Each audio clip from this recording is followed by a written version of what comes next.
Kiitos. Eli tervetuloa tänne Yhteiskunnallisten yritysten liitto Arvon webinaariin Rahoituspolkuja kolmannelle sektorille, liiketoiminnan mahdollisuudet. Mun nimi on Iia Poikulainen ja mä toimin täällä Arvossa kehityspäällikkönä. Meillä on täällä tänään webinaarissa puhujana Susanna Kallama, joka on Arvon toimitusjohtaja, ja sitten lopuksi kuullaan uudesta ratkaisurahastoefektistä, joka rahoittaa yhteiskunnallisia hankkeita. Tämä webinaari tosiaan tallennetaan ja saatte tallenteen ja nämä diat vielä sitten jälkikäteen. Tässä vaiheessa toivoisin, että pitäisitte tosiaan ne mikrofonit mykistettynä ja kamerat kiinni, niin tämän tallenteen ajan niin ei tule sitten sinne tallenteelle niitä turhia hälinöitä. Mä täältä mykistän nyt, jollain oli mikrofoni jo heti päällä, niin ette ehkä halua, että teidän henkilökohtaiset keskustelut jää sinne tallenteelle kuulumaan, niin laittakaa tosiaan sitten, jos kysymyksiä tulee, niin laittakaa tuonne chattikenttään. Nyt on pikkasen arvotus sitten, kun meitä on täällä näin paljon, että jos niitä kysymyksiä tulee tosi paljon, niin sitten ei välttämättä ihan kaikkia keritä vastaamaan tässä webinaarin aikana, mutta jos niin käy, että ei ehditä kaikkiin vastaamaan, niin voidaan varmasti laittaa myös sitten kirjalliset vastaukset tuossa jälkikäteen. Mutta ennen kuin mennään sitten tähän päivän teemaan, niin mä kerron ihan lyhyesti siitä, että mikä on Arvo ja kenen webinaariin olette oikein tulleet. Kuuluuhan mun puhe siellä teille? Irenelle ei kuulu. Joo, kuuluu. Sieltä peukutetaan, että kuuluu. Niin Irenen kannattaa tehdä vaikka niin, että poistu hetkeksi linjoilta ja tuu sitten takaisin, niin eiköhän saada sillä toimimaan. Eli Arvo on tosiaan yhteiskunnallisten ja arvolähtöisten yritysten verkosto, ja meillä on tällä hetkellä noin 75 jäsenyritystä, ja meidän missio on auttaa meidän jäseniä ja yhteiskunnallisia yrityksiä menestymään. Ja me muun muassa tuotetaan tietoa päätöksenteon tueksi ja sitten koulutetaan meidän jäsenistöä esimerkiksi vaikuttavuuteen ja vaikuttavuusviestintään liittyen. Mutta meidän toiminnan pääpaino on kuitenkin tässä meidän vaikuttamistyössä. Nyt esimerkiksi osalle on saattanut tulla vastaan yhteiskunnallisten yritysten strategia, joka oli juuri tässä pari viikkoa sitten lausuntokierroksella, ja siihen Arvo on tuottanut taustamateriaalia työ- ja elinkeinoministeriölle. Ja me täällä Arvossa ajatellaan niin, että yhteiskunnalliset yritykset pitäisi ottaa mukaan yrityskentän päätöksentekoon siinä, missä niin sanotut tavanomaisetkin yritykset ja tämä yhteiskunnallisten yritysten erityisluonne pitäisi ymmärtää paremmin kuin mitä se nykyisellään ymmärretään. Ja toivotaan myös, että yhteiskunnalliset yritykset sais oman aseman lainsäädännössä, ja tämä ihan jo siksikin, että on aika haastavaa tehdä tutkimusta esimerkiksi yhteiskunnallisten yritysten vaikuttavuudesta, mikäli me ei tarkalleen tiedetä määrittelyssä, että keitä nämä yritykset sitten ovat. Ja toki tämä sitten tekisi sen, että kun tiedetään siitä vaikuttavuudesta ja siitä, että minkälainen määrä yrityksiä tähän joukkoon oikeasti kuuluu. Nythän arvio on, että Suomessa noin 5000 yritystä, mutta saataisiin vielä tarkempaa tietoa siitä, ja silloin yhteiskunnalliset yritykset näyttäytyisi varmastikin semmoisena luotettavana kumppanina julkiselle sektorille. Tästä en puhu sen enempää nyt, mutta voitte mennä tuonne meidän nettisivuille Arvo, tietoa meistä ja vaikuttaminen, niin sieltä pääsette lukemaan lisää tästä meidän vaikuttamistyöstä. Tästä näytän nyt vielä lyhyesti, että keitä on mukana tässä meidän työssä, eli ketkä ovat lähteneet tähän muutoksen etujoukkoihin ja mukaan, että varmasti sieltä jonkun verran tuttujakin nimiä löytyy. Täällä tiedän, että on linjoillakin meidän jäseniä, mutta paljon on myös teitä sitten, jotka saatatte olla vasta nyt ensimmäistä kertaa mukana tässä meidän toiminnassa tai webinaarissa. Ja Arvon jäsenet tunnistaa sitten tällaisesta merkistä. Toki tämä merkki on kokenut nyt ilmeen freesauksen muutama viikko sitten, että jos ei se tämän näköisenä vielä teille ole tuttu, niin saatatte olla törmänneet siihen vanhan näköiseen merkkiin, mutta eiköhän tämäkin tässä piakkoin rupea tulemaan tutuksi, kun meidän jäsenet näitä sitten lisäilee sinne omille nettisivuilleen ja sähköpostien allekirjoituksiin, niin sieltä pystyy sitten aina bongailemaan, että ketkä meidän jäseniä ovat. Ja tosiaan, jos tulee ihan mitä tahansa kysyttävää arvosta, meidän työstä, jäsenyyteen liittyen mitä tahansa, niin tässä näkyy arvon tiimi. Olemme kaikki myös täällä linjoilla tänään, eli voi chatinkin kautta kysellä. Ja jos haluatte olla mukana edistämässä tätä positiivista muutosta, niin toki saa liittyä jäseneksi. Tai sitten jos haluaa ihan muuten vaan sparrailua, niin voidaan varmasti rakentaa teille sitten sellaisia kokonaisuuksia, mistä teille on apua. Mutta en mene tämän syvemmälle tähän asiaan, koska tiedän, että ette tulleet kuuntelemaan esittelyä arvosta, vaan tulitte kuulemaan nyt sitten järjestöjen liiketoiminnan mahdollisuuksista, ja niitä meille tänään esittelee sitten Susanna Kallama, ja Susanna oli täällä jossain linjoilla, niin ole hyvä, saat laittaa oman esityksesi jakoon, ja mä pistän mun mikrofonin mutelle.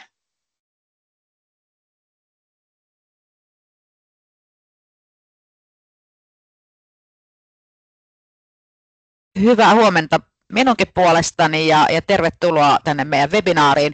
On tosi hienoa ja iloista nähdä näin iso joukko täällä linjoilla kuuntelemassa varmaan aika tällaista niin kuin ajankohtaista aihetta. Mä laitan tuolta omaa esitystäni jakoon ja toivotaan, että se rupeaa sieltä kohta näkymään. Nyt tarkistelen, että näkyykö kaikille. Yes, kiitos. Hyvä. Mennään sitten asiaan, ja tosiaankin teemana tänään on rahoituspolku ja kolmannelle sektorille, ja otin tähän tällaisen kuvan tällaisesta tutusta ehkä teille kaikille tutusta jakkarasta, ja ajattelin, että tällä pystyisin ehkä itse ainakin miettimään sitä asiaa ja toivottavasti tekee, että mistä tässä on kysymys kaiken kaikkiaan tästä rahoitusasiasta. Että Aallon jakkara on ollut tuotannossa vuodesta 1933 lähtien, eli aika pitkään on tehty jakkaroita.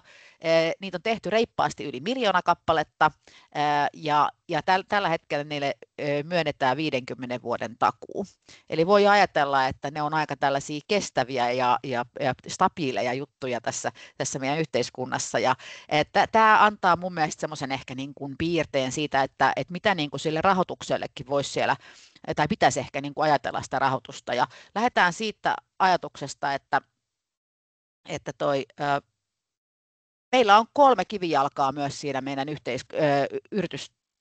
yhdistystoiminnan tai minkä tahansa toiminnan rahoituksessa. On hyvä, että on enemmän niitä kivijalkoja, ja kun ajatellaan yhdistyksiä, järjestöjä ja kolmatta sektoria, niin mä hahmotan, että siellä olisi 3 tällaista selkeää kokonaisuutta. Että rahoitusta muodostuu siitä, että tulee julkisen sektorin tukia, EU-hankkeita tai tämän tyyppistä rahoitusta. Voi tulla lahjoituksia, jäsenmaksuja, yksityisiä apurahoja, joka olisi yksi tukijalka sille. Ja sitten meillä on 3. tukijalkana pitäisi nähdä tällainen liiketoiminta, joka tarkoittaa sitä yhteiskunnallista yritystoimintaa. Tänään me ei mennä noihin kahteen muuhun ehkä tarkemmin. Katsotaan enemmän meidän yhteiskunnallista yritystoimintaa ja mitä se tarkoittaa. Mutta ehkä tuosta arvon vaikuttamistyöstä mä voin sanoa sen verran, että meillä on aika vahvana viestinä ollut myös tuonne päättäjien suuntaan se, että heidänkin pitäisi ymmärtää se, että yhdistys- ja järjestöstoiminnalla on 3 tällaista kivijalkaa, ja se, että jos menestyy yhdessä näistä kivijaloista hyvin, niin se ei saa tarkoittaa sitä, ettei voisi käyttää tätä toista kivijalkaa. Et jos tekee hyvin liiketoimintaa, niin se ei saa tehdä kelvottomaksi saamaan julkista tukea tai avustuksia, vaan että koko yhteiskunnan etu on se, että meidän hyvin arvokas kansalaistoiminta ja järjestökenttä pysyy tällaisena vakaana ja saa rahoitusta eri lähteistä, jolloin se pysyy myös tällaisena toimintaedellytykset paranee, ja se on kaikkien etu, että se toiminta pysyy siellä. Mutta tänään katsotaan tosiaankin tarkemmin liiketoimintaa ja mitä se tarkoittaa ja miten sitä sitten voi lähteä kehittämään tai suunnittelemaan. No mitä ensinnäkin on sitten se yhdistyksen tai järjestön liiketoiminta, ja se tarkoittaa, että silloin kun tehdään liiketoimintaa, niin silloin se yhdistys myy jotain tuotteita tai palveluita sinne markkinoille ja lähtökohtaisesti tässä yrittäjämäisellä tavalla. Mä usein törmätään siihen, että kun me kysytään, että oletteko te yhteiskunnallinen yritys, niin sanotaan, että ei, mutta sitten kun kysytään, että no, myyttekö te jotain, ostaako kunta tai hyvinvointialue teiltä jotain, niin sitten sanotaan, että juu, kyllä. Ja se julkisiin kilpailutuksiin osallistuminen ja sinne myyminen, niin se on myös yhteiskunnallista yritystoimintaa ja kannattaa niin kuin tunnistaa sellaisena myös se tekeminen. Sitten usein on myös mahdollista, että tekee semmoista pienimuotoista yritystoimintaa tai pienimuotoista myyntiä, vaikkapa jossain järjestön tapahtumassa pitää kahvilaa ja sitä kautta tulee pientä semmoista niin kuin tuottoa sinne, niin tätä ei välttämättä sitten katsota niin kuin elinkeinotoiminnaksi tai liiketoiminnaksi sinänsä, mutta sitten jos te pistätte vakituisen kahvilan vaikka torin laidalle, niin sitten se onkin jo tätä liiketoimintaa. Eli silloin toinen määritelmä on tällainen, että tuotteet ja palvelut vastaa yleensä niin kuin muita markkinoilla toimivien yritysten tuotteita ja palveluita. Tämä raja ei ole kauhean tarkka eikä yksiselitteinen välttämättä, että verottaja tekee tätä aina vähän niin kuin harkinnan mukaan näitä asioita, mutta että sitten kun siihen vähän perehtyy ja katsoo sieltä verottajan sivulta ja pikkasen miettii itse, niin kyllä sen niin kuin huomaa. Ja mä ehkä sanoisin lähtökohtaisesti niin, että silloin kun joku ostaa teiltä jotain ja maksaa sitä rahalla, niin kyllä se lähtökohtaisesti sitten on ehkä liiketoimintaa. Ja sitten kannattaa myös ainakin siinä niin kuin juuri tai semmoinen niin kuin alku sille liiketoiminnalle, jota voi lähteä myös sitten kehittämään niin kuin isommaksikin toiminnaksi. Ja me törmätään tosiaankin siihen, että aika moni niin kuin varoo sitä, että tehdäänkö me liiketoimintaa tai ollaanko me niin kuin yhteiskunnallinen yritys. Mutta me haluttaisiin kyllä kannustaa siihen, että se kannattaa tunnistaa se toiminta sellaisena, koska se sitten myös auttaa kehittämään sitä toimintaa, kun tunnistaa sen luonteen paremmin. No miksi yhdistys sitten tai tekisi liiketoimintaa? Me on hahmotettu 3 tällaista ehkä niin kuin kategoriaa tai mallia sille, miten sitä liiketoimintaa voi tehdä. Eli silloin, jos se palveluiden tai tuotteiden tekeminen tuottaminen edistää selkeästi sen yhdistyksen strategista tavoitetta. Että tavallaan se yhdistys on alun pitäenkin ollut olemassa sitä varten, että edistää jotakin missioa, ja sitten se palveluiden tuottaminen edistää sitä missioa eteenpäin. Näitä on paljon niin kuin sote-alalla, koska usein on niin, että vaikkapa on oltu jonkun määrätyn erityisryhmän sote-palveluiden niin kuin edistäjä tai aseman edistäjä esimerkiksi yhdistyksenä, ja sitten kun julkinen sektori on ruvennut tuottaa niitä tai järjestää niitä palveluita, niin julkinen sektori on usein sitten se asiakas. Työllisyys on tämän tyyppinen, mikä usein tavallaan se mission toteuttaminen ikään kuin edellyttää sitä, että tehdään myös liiketoimintaa. No sitten teille yhdistykselle on voinut sitten syntyä sellaista arvokasta osaamista, jossa tavallaan niin kuin sen osaamisen myyminen on niin kuin arvokasta ja ainutlaatuista, että sitä joku on valmis maksamaan siitä, että liiketoimintaa voi kehittää tämän osaamisen pohjalle. Ja sitten kolmantena ehkä esimerkkinä on se, että se liiketoiminta sinänsä ei varsinaisesti niin kuin kuulu ihan suoraan siihen yhdistyksen missioon tai siihen tekemiseen, mutta se on niin kuin puhtaasti ikään kuin keino tehdä varainhankintaa. Tästä ehkä semmoinen klassinen esimerkki tai ikoinen esimerkki voisi olla Linnanmäki. Eihän Linnanmäki sinänsä nyt varsinaisesti ehkä tee lastensuojelutyötä, mutta että hän on perustettu sitä varten, että saadaan kerättyä rahaa sitten siihen toimintaan. Se voi olla yhtä lailla kyse jostain vaikka kahvilasta tai me tiedetään, että meillä on yksi yhteiskunnallinen toimija tässä tuolla Länsi-Suomessa, joka on laajentunut paljon hautaustoimistobisnekseen, hautaustoimistoalalle ja sitä kautta sitten myös tietenkin ne arvot näkyy siellä toiminnassa, mutta että kyllä se on myös sitten varainhankinnan keino tuottaa niitä palveluita.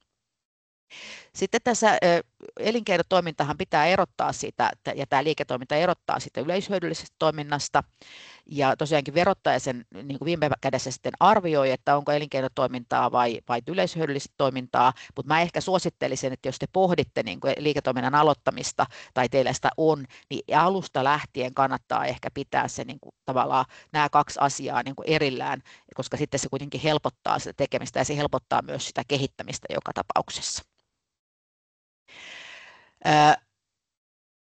miten sitten se liiketoiminnan niin kuin tavallaan siihen lähteminen tai sen kehittäminen niin kuin onnistuu. Ja mä ehkä nostaisin ensimmäiseksi tällaisen niin kuin kysymyksen siitä, että asenne sitä liiketoimintaa kohtaan kannattaa pohtia ehkä niin kuin positiiviseksi. Sitä rahaa ei kannata varoa. Liiketoiminta voi olla kestävää vain silloin, kun se on kannattavaa, ja se, että sillä tehdään voittoa sillä liiketoiminnalla, niin se antaa voimavaroja myös kasvaa ja kehittyä. Se ei tarkoita sitä, että kaikki päätökset alistettaisiin sen eteen, että ainut johtotähti on niin kuin voiton maksimointi ja muut arvot tai muu tekeminen niin kuin syrjäytettäisiin. Mutta jos teillä ei ole sitä taloudellista pohjaa sille ja sitä rahaa niin kuin myös katsota siellä aika tarkalla silmällä, niin sitten se syö niitä edellytyksiä pärjätä siellä liiketoiminnalla.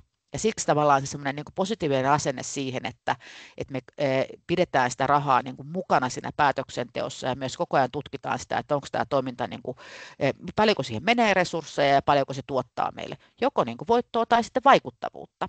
Sehän voi olla myös valinta, että määrätty toiminta voi olla hyvinkin niin kuin ohuella liikevoittoprosentilla, mutta se vaikuttavuus on suurta.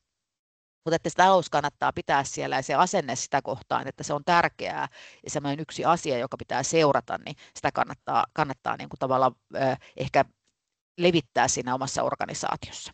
Ja sitten kehittää sitä osaamista, mikä liittyy liiketoimintaosaamiseen. Se on paitsi sitä rahaa ja taloutta, niin se on myös tuotteistamista, hinnoittelua, se on markkinointia ja ennen kaikkea se on myyntiä. Et myyntiä ei kannata väheksyä, eikä kannata sitäkään varoa.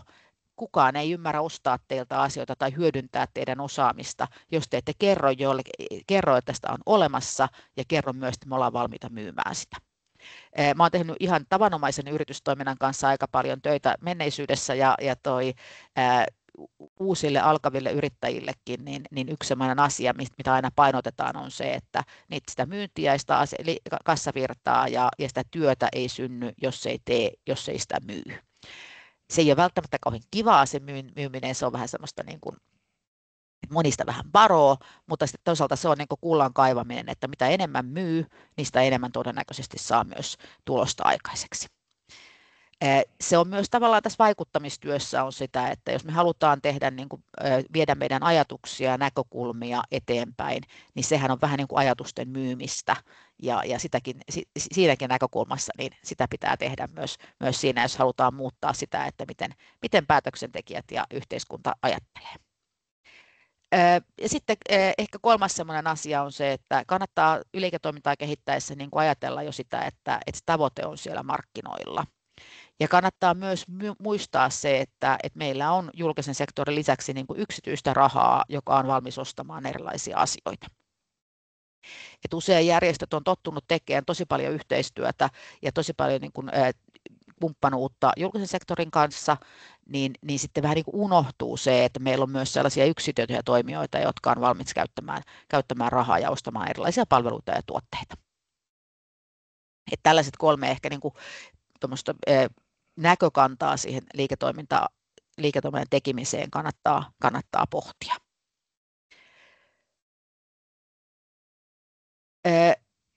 No, tässä on tämmöinen kartta tästä yhteiskunnallisesta yritystoiminnasta ja ehkä vielä kertaan se, että mitä me tarkoitetaan, kun me puhutaan yhteiskunnallisista yrityksistä. Eli yhteiskunnallinen yritys tosiaankin, että se on sitä liiketoimintaa, eli sitä myydään niitä tuotteita tai palveluita jollekin, mutta että sitä liiketoimintaa ei määrittele se, että maksimoidaan voittoa, vaan sitä määrittelee se, että maksimoidaan sitä vaikuttavuutta. Eli sen liiketoiminnasta syntyvän hyöty niin niistä viedään eteenpäin sitä näkökulmasta, että syntyy mahdollisimman paljon vaikuttavuutta. Sitten toinen kriteeri yhteiskunnallisille yrityksille on se, että yli puolet siitä syntyneestä voitosta pitää käyttää sen mission edistämiseen. On eri muotoja sitten tehdä tätä yhteiskunnallista yritystoimintaa. Te näette tuossa keskellä ehkä niitä erilaisia muotoja, että ne voi olla osana sitä säätiöä tai yhdistystä, se voi olla osuuskunta, se voi olla osakeyhtiö. Tästä niin kun, nyt ehkä kannattaa muistaa sit se, että mikä tahansa muoto meillä Suomessa siis voi olla yhteiskunnallinen yritys. Ja itse asiassa laajasti Euroopassakin meillä on erilaisia yhtiömuotoja sit sille, että se ei tarkoita, että vaan joku määrätty muoto olisi sitä, että se suoraan kertoisi sitä, että onko yhteiskunnallinen yritys vai ei.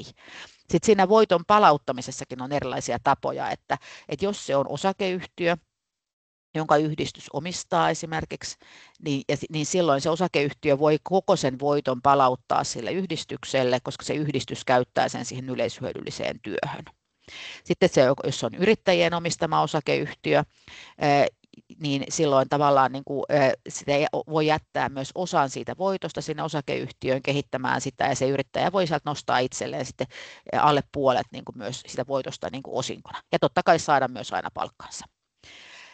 Mutta sitten kysymys siitä, että mikä malli on sitten hyvä malli toteuttaa sitä liiketoimintaa, niin se on semmoinen, mitä yhdistysten ja järjestöjen kannattaa tietenkin itse aina pohtia, että mikä näistä yritystoiminnan yhtiömuodoista sopii siihen omaan toimintaan.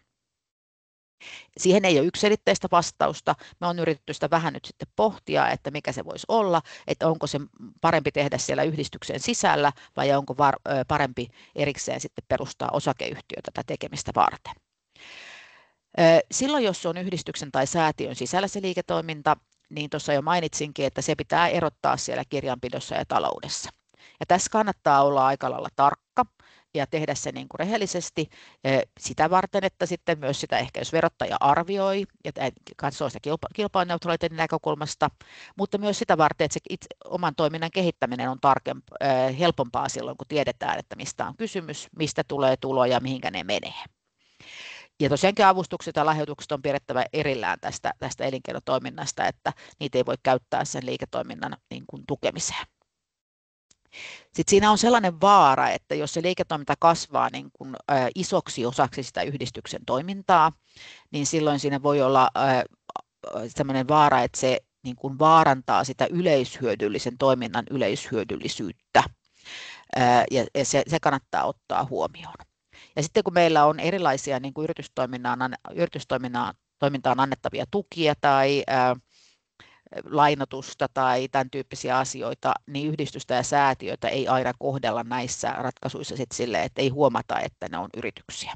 Me arvossa yritetään tietenkin puhua sen puolesta, että tämä ymmärrettäisiin, että yhdistyskin voi olla yritys, mutta tällä hetkellä tilanne on vielä se, että jos sä toimit yhdistyksen sisällä, niin sä et välttämättä voi saada kaikkia niitä tukimuotoja, mitä sitten esimerkiksi osakeyhtiö voi saada. No, osakeyhtiön hyötyjä on minusta se, että se on hyvin selkeätä, että se on erillinen kokonaisuutensa, edellinen identiteettinsä tavallaan, ja silloin se on selkeästi erillään siitä, ja sitten se meidän yhdistys vaan niin kuin omistaa sen osakeyhtiön. Osakeyhtiö on avointa. Osakeyhtiön pitää toimittaa oma tilinpäätöksensä ja taseensa sinne PRH:lle, ja PRH:sta voi kuka tahansa sitten ostaa. Mä kannatan itse sellaista avoimuutta. Se on yhteiskunnallisen yrityksen yksi peruskriteeristä, että vaikka se olisikin yhdistyksen liiketoimintaa, niin olisi tavallaan niin kuin sen periaatteen mukaista, että se on avointa, että mitä se meidän liiketoiminta on ja kuinka se toimii. Kaikkien osakeyhtiöiden on siis toimitettava PRH on se, että tämä koskee myös niitä tavanomaisia yrityksiä. No silloin, jos se liiketoiminta on siellä osakeyhtiössä, niin se ei vaaranna sitä yleishyödyllisyyden arviointia. Ja yhtiömuotona se on sitten niin kuin samalla viivalla näiden tavanomaisten yritysten kanssa, että meillä saattaa olla sellaisia vaikka, että palkkatukea ei voi saada, jos on ry, tai et voi saada Finnveran jotain takausta, tai et voi saada jotain osallistua johonkin kehittämisohjelmaan, jos ei ole osakeyhtiö. Et sillä jos on osakeyhtiö, niin se on periaatteessa samalla viivalla kuin mikä tahansa tavanomainen yritys. Mutta toki se vaatii sitten toi omistajanohjausta siltä, että se yhdistys tavallaan osaa ohjata sitä osakeyhtiön toimintaa ja määritellä sille sitten niitä suuntaviivoja. Mä oon itse ollut sillä lailla joskus yhdistyksessä töissä, että me ollaan omistettu osakeyhtiö, joka oli kohtuullisen pieni, mutta se tavallaan toteutti meille sellaista tärkeää asiaa, ja se oli haluttu sille myös niin kuin riskien näkökulmasta sitten niin kuin eriyttää, että nähtiin, että siinä on niin kuin riskiä, että jos se liiketoiminta ei vaikka menestykään, niin sitten haluttiin se osakeyhtiöön, koska jos sitten se vaikka kävisikin silleen, että se kaatuisi, menisi konkurssiin niin sanotusti, niin se olisi sitten vain se, mitä me on laitettu sinne osakeyhtiöön, ja vain se osuus tavallaan sitten menisi konkurssiin, ja se muu yhdistyksen toiminta säilyisi sitten erillään siitä, niin meillä oli sellainen tapa sitten silloin, että me käsiteltiin siinä yhdistyksen hallituksessa niin kuin erillisenä aina sitten myös ne osakeyhtiöt koskevat asiat. Ja sitten osakeyhtiöillä oli kyllä oma hallituksensa, mutta se käsitteli sitten vaan, tai kokoontui sitten vaan niin kuin erikseen sitten ikään kuin sääntömääräisiin kokouksiin. Mutta sitten toisaalta, jos on osakeyhtiössä, niin siinä osakeyhtiön hallitukseen niin kuin kannattaakin ja voi ottaa niin kuin myös sitä erityisesti sen liiketoimintaosaamisen, niin kuin, liiketoiminnan osaamista ja vahvuutta. Et mikä vaikka se toimiala on, missä toimitaan, tai onko joku myynnin tai markkinoinnin asiantuntija, ja sitten sellaista osaamista voidaan ottaa sinne osakeyhtiön hallitukseen tekemään niin kuin myös ohjaamaan sitä tekemistä. Mutta vaarana ehkä on tällainen mission niin kuin määrätynlainen etääntyminen siinä. Se ei tapahdu missään nimessä automaattisesti, ja musta sitä ehkä joskus vähän liioitellaan, että jos omistaja kuitenkin omistaa osakeyhtiön, niin kyllä se pystyy sille määrittelemään, että kuinka sitä tehdään ja ohjaamaan sitä tekemistä. Osakeyhtiön perustaminen on tosi helppoa. Sä voit samalta istumalta suurin piirtein perustaa sen osakeyhtiön, se ei vaadi edes niin osakepääomaa nykyään. Sen lopettaminen on ollut vaikeaa, mutta nyt on kyllä ilmeisesti mun käsittääkseni tuolla hallituksella niin kuin putkessa lainsäädäntöuudistus siitä, että myös se lopettaminen tulee helpommaksi, ja sitten se tasapainottaa ehkä sitten myös sitä osakeyhtiötä, että sen hyödynnettävyys ehkä yhtiön muotona minusta vielä sitten vähän paraneekin. Sitten mä nostan tänne ehkä vielä osuuskunnan. Että minusta osuuskunta yhteisenä yrityksenä on myös yhdistyksille ihan hyvä mahdollisuus. Osuuskunta on aika huonosti tunnettu yritysmuoto, joka kuitenkin se on joustava yritysmuoto ja soveltuu myös aika monille erilaisille toimialoille. Meillä on esimerkkejä myös yhdistysten perustamista osuuskunnasta. Se taitaa olla tuolta Keski-Suomesta, yksi sellainen esimerkki ainakin löytyy. Tuntematta sitä osuuskuntaa nyt ihan perijuuri, niin mä olen ymmärtänyt, että he on perustanut sen niin kuin ikään kuin yhdistykset ovat perustaneet sen osuuskunnan tehdäkseen yhteisiä palveluita. Eli osuuskunta voi olla tällainen, että kun halutaan tehdä jotain, vaikkapa nyt tukipalveluita, taloushallintoa, tämän tyyppisiä asioita, joita kaikkien pitää tehdä, mutta että halutaan, kun tehdään niitä yhdessä, niin saadaan ehkä siihen erityisosaamista ja semmoista niin kuin myös kustannustehokkuutta aikaiseksi. Se voi olla myös sellainen osuuskunta, joka tekee vaikka hankintoja tai tämän tyyppisiä ostoja niin kuin yhdessä, ja silloin kun ostetaan ehkä isommissa köntissä, niin saadaan mahdollisesti tuotteiden osalta sitten niin kuin aikaan myös säästöjä. Ja sitten myös säästöjä sitä kautta, että jokaisen ei tarvitse ostaa erikseen, jolloin se helpottuu tavallaan se tekeminen. Että tällaisia toimintoja sekä yritykset, mutta myös yhdistykset vois mun mielestä miettiä, että olisiko se niinku semmoinen, mitä te haluatte tehdä yhdessä ja mikä ikään kuin vahvistaisi myös sitä yhdistystoiminnan niin kuin, kustannustehokkuutta, jos niin voisi sanoa. Sitten se voi myös olla niin, että se osuuskunta on tavallaan niin kuin, muodostaa tämmöisen niin kuin markkinointiosuuskunnan, tai että se on vaikka se brändi, millä myydään jotain palvelua tai tuotetta, ja osuuskunta sitä kautta tavallaan niin kuin jäsenet, yhdistyksen jäsenenä ja tuottaa sitä, mutta että se vahvistaa sitä resurssia, mikä voidaan laittaa siihen markkinointiin, se yhdessä tekeminen. Ja sitten myös esimerkiksi julkisiin kilpailutuksiin, kun osallistutaan, ja me kaikki tiedetään, että niissä kilpailutuksissa nykyään tahdotaan hakea koko ajan isompia kokonaisuuksia tai semmoisia, missä pitää olla erilaisia palveluita mukana samassa kilpailutuksessa tai tämän tyyppistä. Se ei välttämättä ole hyvä kehitys, mutta se on ehkä niin kuin todellisuutta, että näin on. Niin sitten tavallaan, että se osuuskunta, jossa yhdistykset olisi mukana, niin voisi vastata niihin kilpailutuksiin sitten tavallaan niin kuin isommilla harteilla ja sitä kautta ehkä menestyä niissä paremmin. Että se on mun mielestä semmoinen, mitä kannattaa niin kuin miettiä, ja ehkä tässä liiketoiminnassa, ja varsinkin jos teillä on liiketoimintaa ja tuntuu, että se on vähän niin kuin haasteissa, niin kannattaa myös miettiä sitä yhteistyön tekemistä sitten tässä liiketoiminnan ja sitten oman toiminnan kehittämisessä. Ja myös niissä tukitoiminnoissa sitten omalta osaltaan, että sitten se voisi tuottaa hyötyä niissä asioissa. Ei mennä nyt tarkemmin tavallaan niin kuin tähän, että mitä osuuskunta sinänsä on, mutta se on minusta niin kuin vähän huonosti tunnettu yhtiömuoto ja soveltuu niin kuin useampaankin asiaan kuin mitä me ehkä osataan kuvitellakaan.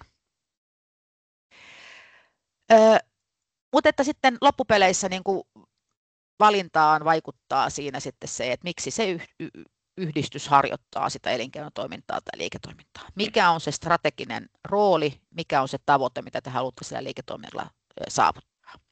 Ja se pohdinta kannattaa niin kuin käydä, että mitä se voi olla meille, ja pysähtyä niin kuin tavallaan sen äärelle. Liiketoiminta ei ole mikään sellainen niin kuin hopealuoti, joka yhtäkkiä ratkaisee kaikki niin kuin järjestösektorin rahoitusongelmat, ei missään nimessä, mutta se on yksi mahdollisuus tehdä niitä asioita.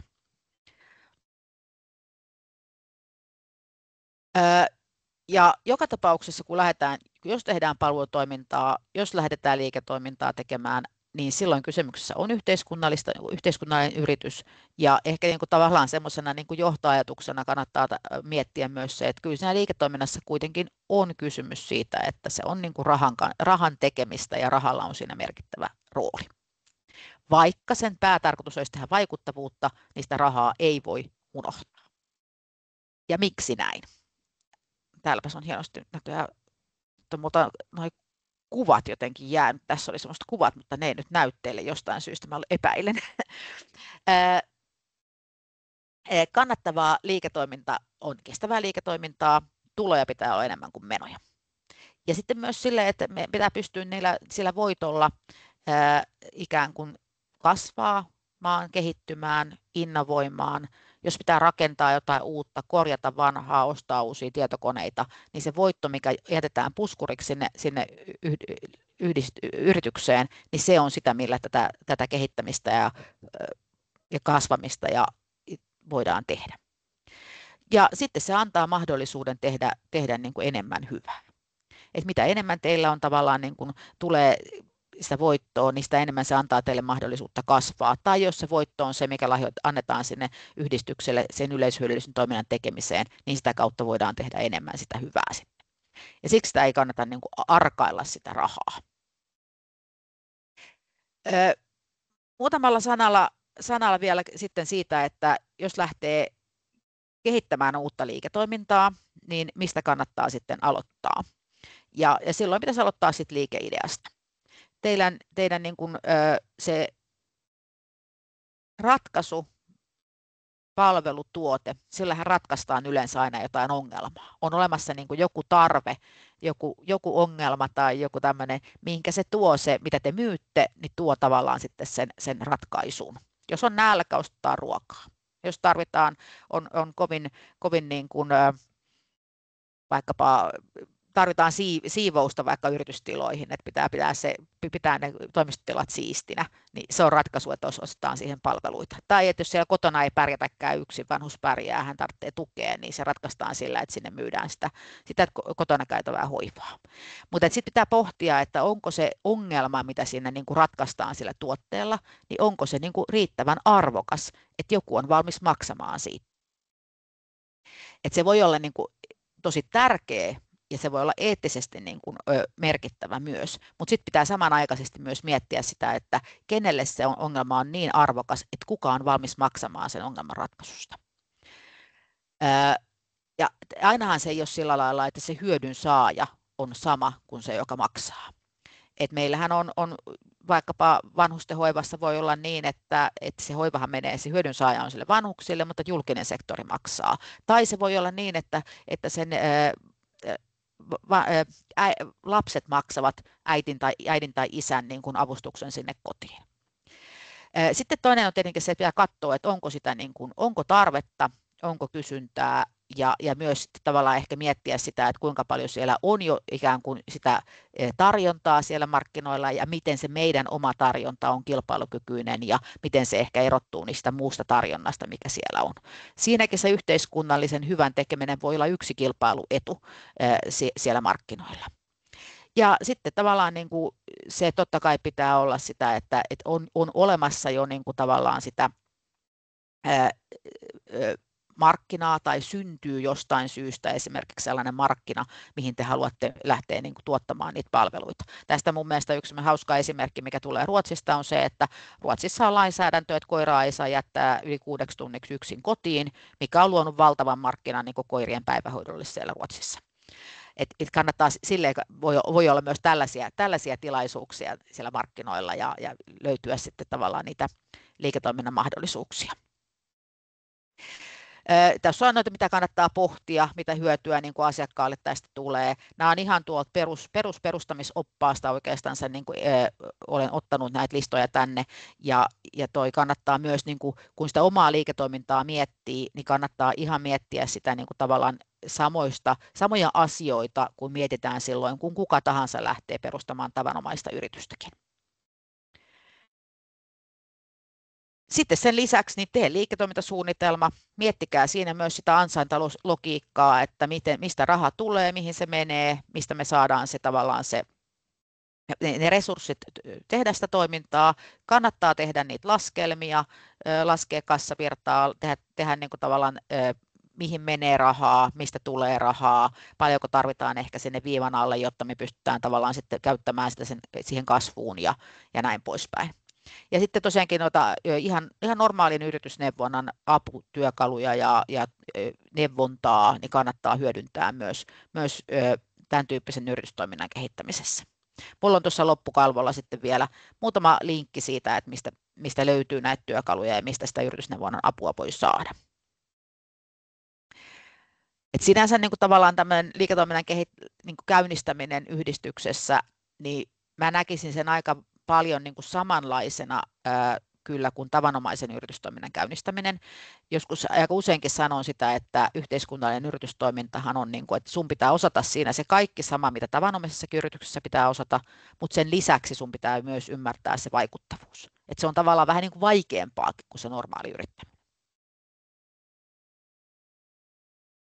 Sitten jos siellä on jo liiketoimintaa, ja tätä voi ehkä käyttää tätä ajatusmaailmaa myös siihen, että jos ylipäätään sen teidän niin kuin yleishyödyllisenkin tekemisen niin kuin näkökulmasta katsoo niitä asioita.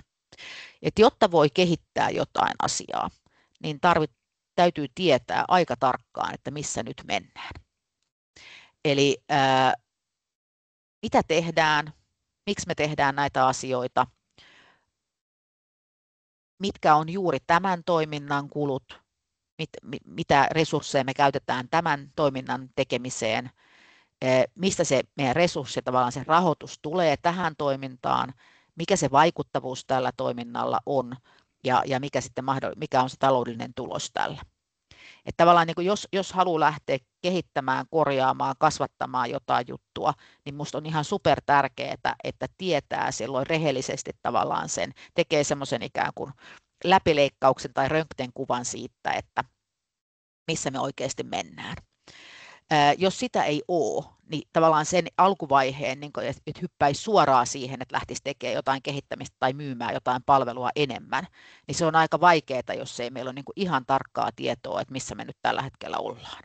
Sitten kannattaa myös miettiä sitä, että tehdäänkö jotain semmoista, mitä joku muu jo tekee, ja onko meidän kilpailuasetelma tässä, mikä on se meidän kilpailuetu, miksi me ollaan vahvempia tässä, parempia tässä kuin joku toinen, joka tekee tätä. Ja sitten niin kuin mainitsin, että olisiko mahdollista, että yhteistyönä oltaisiin tässä vielä vahvempia ja päästä sitä kautta eteenpäin. Ja kysymys on aina myös sit se, että mikä usein vähän niin kuin unohtuu tai mitä ei uskalleta kysyä, on se, että onko jotain, mistä meidän pitäisi luopua. Onko jotain, mikä ei oikeasti ole sitä meidän ydintekemistä, tai onko jotain sellaista, joka niin kuin on vähän rönsynä kasvanut sinne, tai että se on perinteisesti aina tehty jotain, mutta loppupeleissä maailma on muuttunut sillä tavalla, että se tarve tälle tekemiselle ehkä ei enää olekaan niin suuri kuin se on ollut silloin, kun se on käynnistetty. Eli semmoinen niin kuin hyvin ikään kuin raaka ja rehellinen arviointi siitä, mitä me tällä hetkellä tehdään, ja niin on mun mielestä edellytys sille, että päästään eteenpäin näissä asioissa. Muutamia tämmöisiä työkaluja sille, että mitä voi hyödyntää, kun tehdään tällaista. Mun oma tällainen niin kuin yksi suosikki, ihan perinteinen ja vanhanaikainen työkalu on tämmöinen Boston Consulting Groupin matriisi, jota voi käyttää mun mielestä niin kuin moneen eri asiaan. Eli siinä tavallaan katsotaan, että mitä tuotteita tai palveluita sä teet. Ja perinteisesti se on ollut sitä, että on katsottu niin kuin tavallaan sen kyseisen tuotteen kasvumahdollisuuksia, markkinapotentiaalia niin sanotusti, että löytyykö sille lisää markkinoita, ja sitten on katsottu, että minkälainen markkinointiosuus meillä on siitä.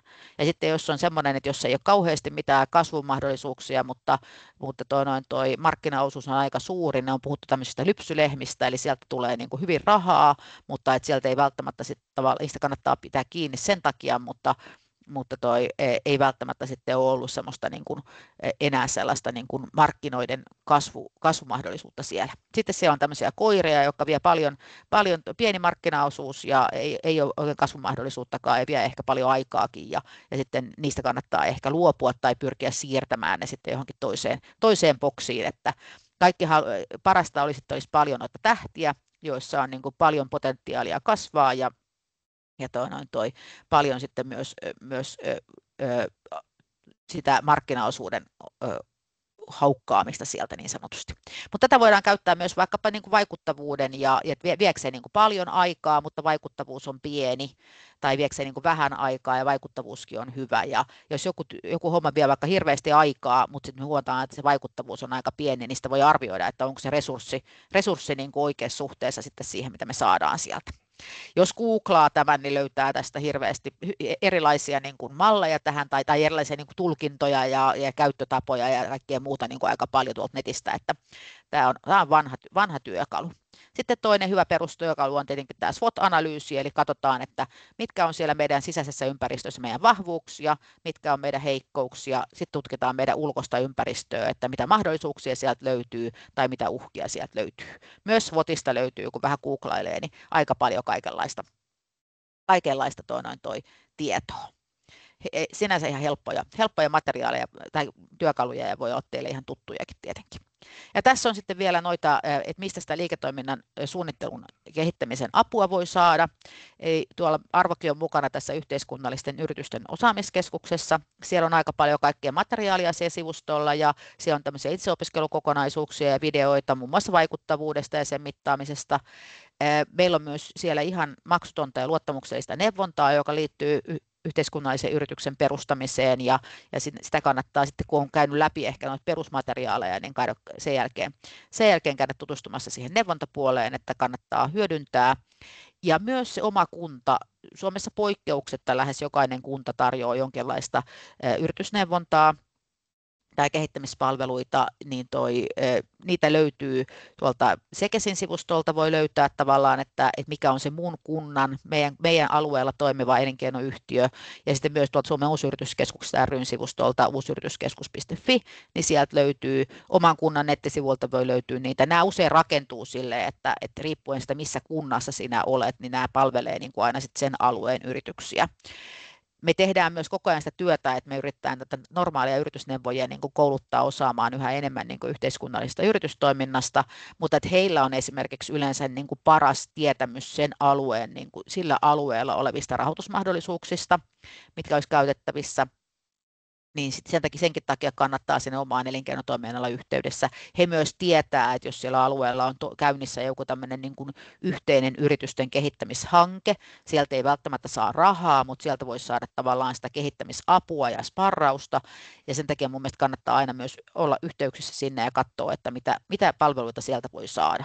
He eivät välttämättä tunnista yhdistyksiä niin kuin asiakkaikseen, että kannattaa sille rohkeasti mennä sinne ja sanoa, että kyllä, minä haluan minä haluan niin kuin, saada teiltä apua, niin kyllä he sitä mielellään sitten kyllä antavatkin. Mun kalvosetti oli tässä, mä voisin katsoa nopsasti tässä, että näetkö täältä chatista jotain kysymyksiä. Täällä kysytään tuosta järjestöjen ja säätiön liiketoiminnan ja yleishyödyllisyyden niin kuin, arvioinnin riskiä. Tuossa sanoinkin, että ehkä se osakeyhtiön eriyttäminen on semmoinen yksi mahdollisuus siihen, että yleisesti siinä on pidetty niin kuin tavallaan, että jos se on tosi iso niin kuin, osa sitä toimintaa on jo markkinoilla toimimista ja se yleishyödyllinen tekeminen on niin kuin enää tyyliin pieni osa sitä kyseisen yhdistyksen tekemistä, niin sitten se voi olla, että sitä yleishyödyllisyyttä niin kuin arvioidaan. Me on verottajan kanssa pyritään keskustelemaan ja muun muassa siinä Ian mainitsemassa strategiatyössä niin on toivottu siinä meidän tausta-aineistossa, me on niin kuin toivottu, että siellä olisi sitä selkeyttä ja ennakoitavuutta niin kuin painotettaisiin.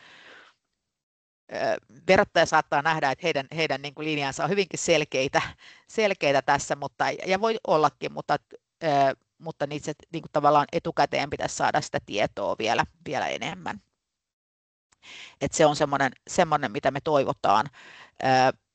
Verottajan sivuilta löytyy kyllä esimerkiksi yleishyödyllisyyden edellytykset, jos katsoo, niin sieltä löytyy ihan hyvääkin tietoa siitä, ja sitten siellä on myös yleishyödyllisen yhteisön tuloverotus, niin siihen liittyy, että mitä kaikkea voi tehdä verovapaasti niin kuin lähtökohtaisesti. Siellä on muun muassa jäsenlehdet, ja siellä on tavarankeräys ja kirpputoritoiminta on sellaista, mikä voi olla niin kuin verovapaata, ja sitten siellä on niin kuin niitä keissejä myös esitelty. Verottajalta on mahdollista saada myös ennakkopäätöstä asiasta, mutta nehän on maksullisia, mutta kyllä he myös ei heitä voi ehkä sitä moittia, että jos heiltä pyytää ohjausta tai neuvoja, niin yleensä he ihan hyvin niitäkin antavat sitten kyllä.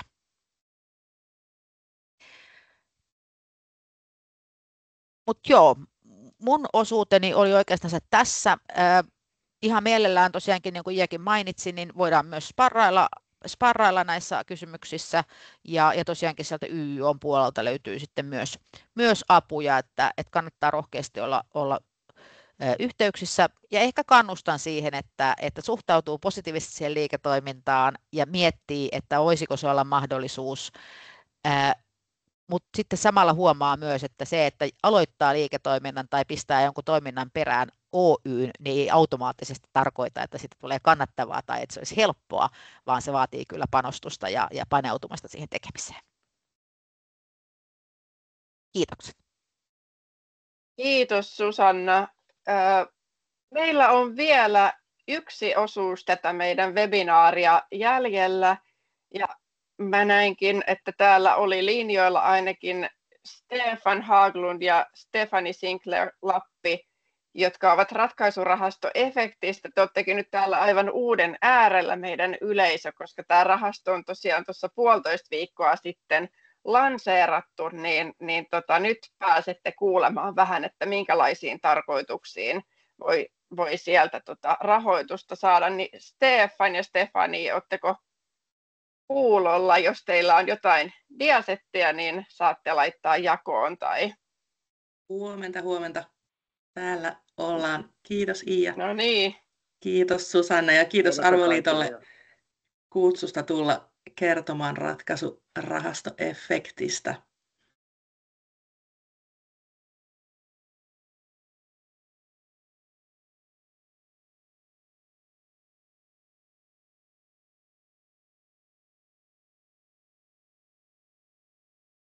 Laitetaan kalvot jakoon. Toivottavasti sielläkin päässä kohta näkyy.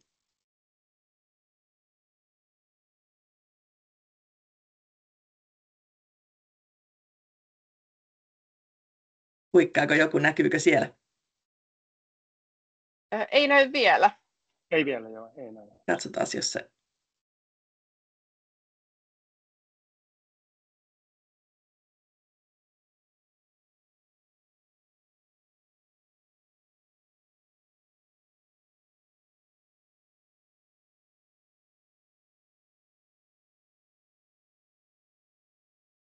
Onko sulla ne PowerPointissa, niin helpoiten Joo. saa yleensä, kun laittaa siitä ja sitten PowerPoint Joo, mä otan live. sitä kautta. Joo. Katsotaan vielä. Se toimii yleensä parhaiten, niin saadaan siitä. Nyt näyttää ainakin siltä, että lähti lataamaan. Yes. Yes.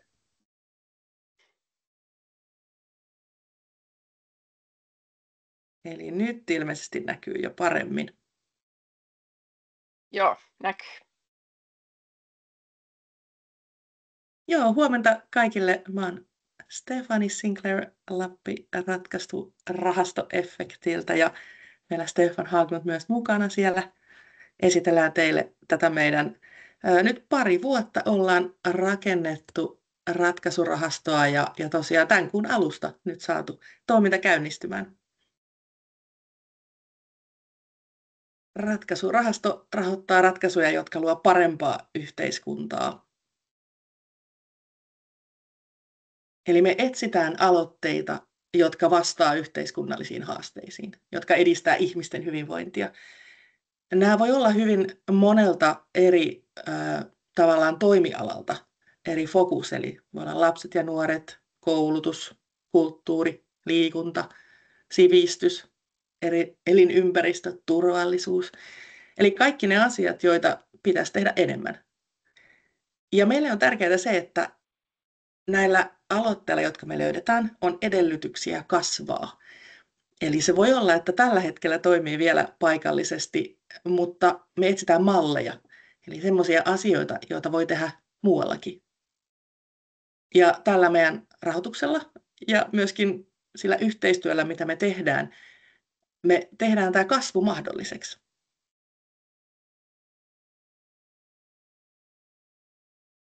Useinhan nämä hankkeet esimerkiksi, nämä ratkaisut, on hyviä keksintöjä, mutta ne jää pieniksi. Ne on usein paikallisia tai ne kestää vain tietyn aikaa. Ja tämmöiseen meillä ei oikein ole varaa.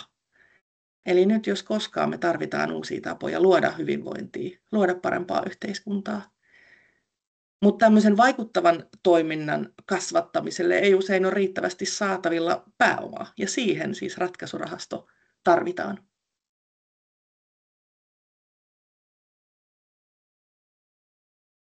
Ideana on, että me tarjotaan oikea rahoitus kullekin ratkaisulle.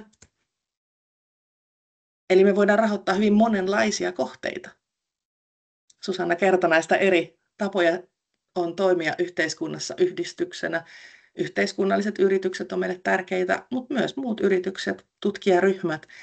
Eli me muotoillaan rahoitus sen mukaan, mikä on järkevintä sille toimijalle. Ja poistetaan tällä pääomalla näitä vaikuttavien ratkaisujen kasvun esteitä.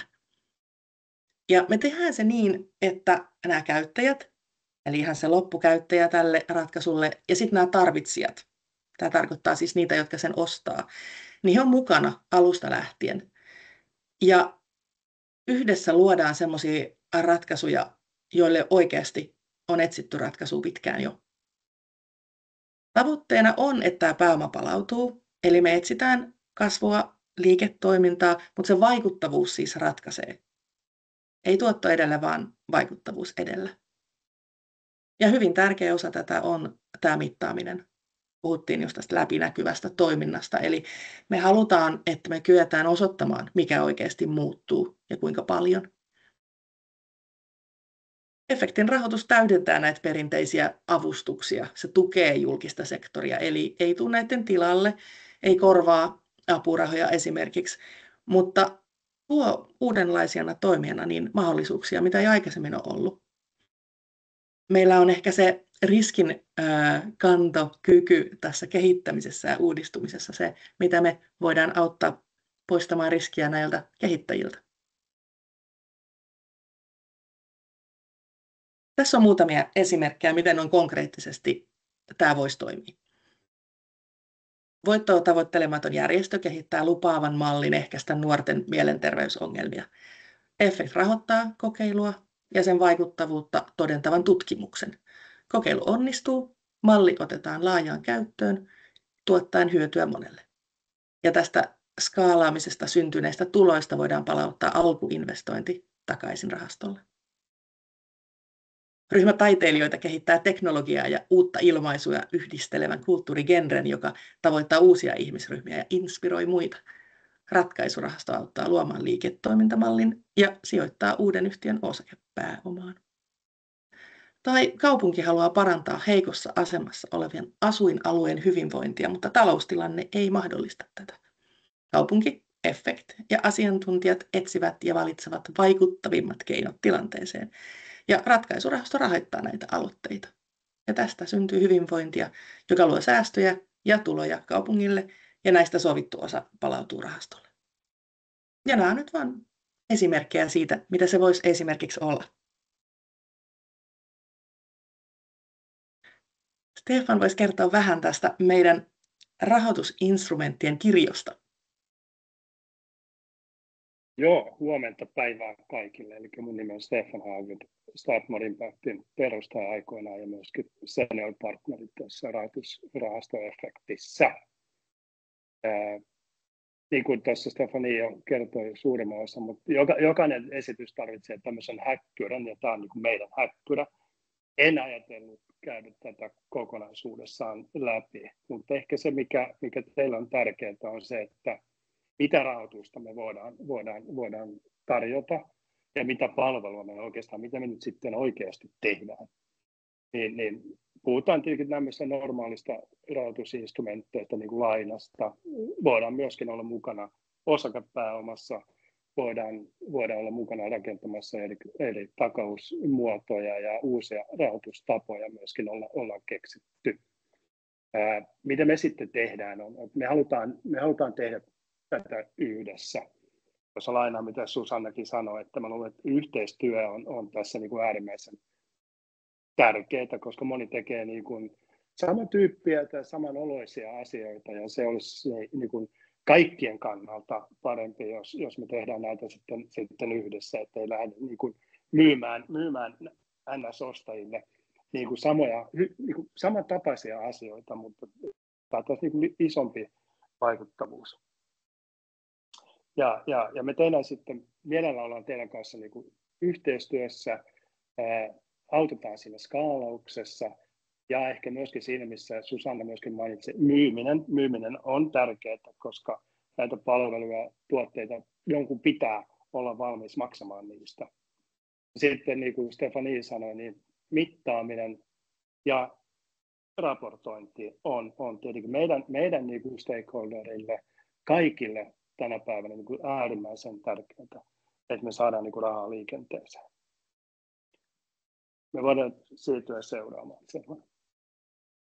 Joo, tämä Kalvo hyvin itse asiassa näitä summaa vielä yhteen, että me halutaan olla tekemässä tätä yhdessä teidän kanssa.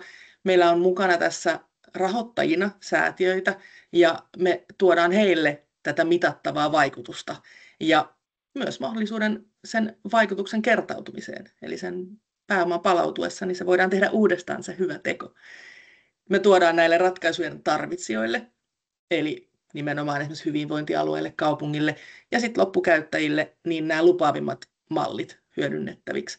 Tämä on ihan uusi väylä kehittää innovaatioita eteenpäin ja tuo uutta pääomaa tähän kehittämiseen, jakaen sitä taloudellista riskiä.